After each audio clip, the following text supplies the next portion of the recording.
Hey guys, Professor Bill, Comic Book University, and this may be the web of Venom, but it is the cult of Carnage. Oh yeah, we about to get into this, dude, and this gets sick. All right, let's get into it with the creators. We got Frank Terry on writing. We got Daniello S. Bayruth on art.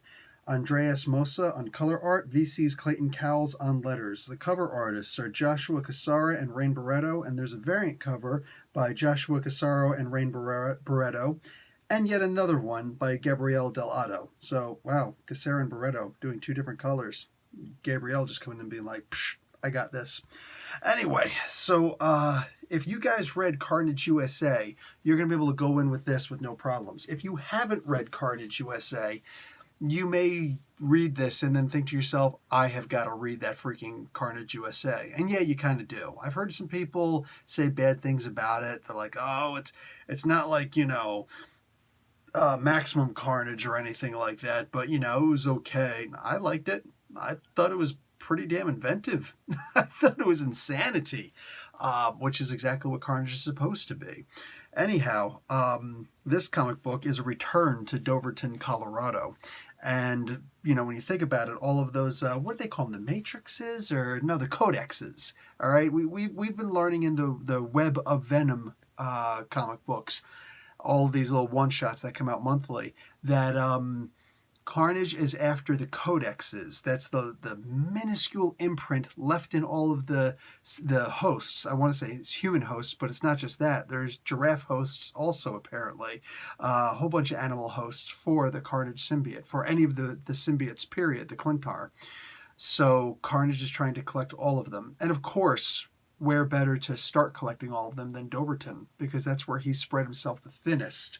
That's where the symbiote has gotten the most exposure. And not only that, but they're trying to find more people also. They're trying to, oh, hey, you don't have a codex on you? Allow us to change that. And then he'll just rip out your spine and take the codex. So this is a very sick comic book. Misty Knight is in this comic book, along with J. Jonah Jameson's son, John Jameson, the Man-Wolf.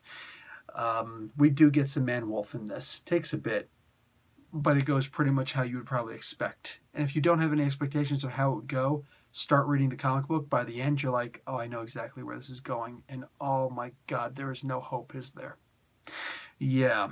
Not a whole lot of comic books. And it's funny, there is another comic book that does that. Hawkman this week does that for you. It kind of takes any sense of hope from you, Well, at least with Hawkman, you get the sense that maybe, in another lifetime, there's a chance that Hawkman could somehow redeem whatever mistake had happened, whatever failure may or may not have happened. With this, dude, Carnage is straight evil in this, as expected. I mean, I know a lot of people, most people think, no, Joker's the ultimate evil out there. Yeah, I hear you. And I know a lot of people like to say, well, Green Goblin is Marvel's Joker. In some ways. In another way, it's Carnage, and he's worse. And that shows here. The pure viciousness. Not just to get a laugh or for this reason or that reason. It's a different kind of psychotic.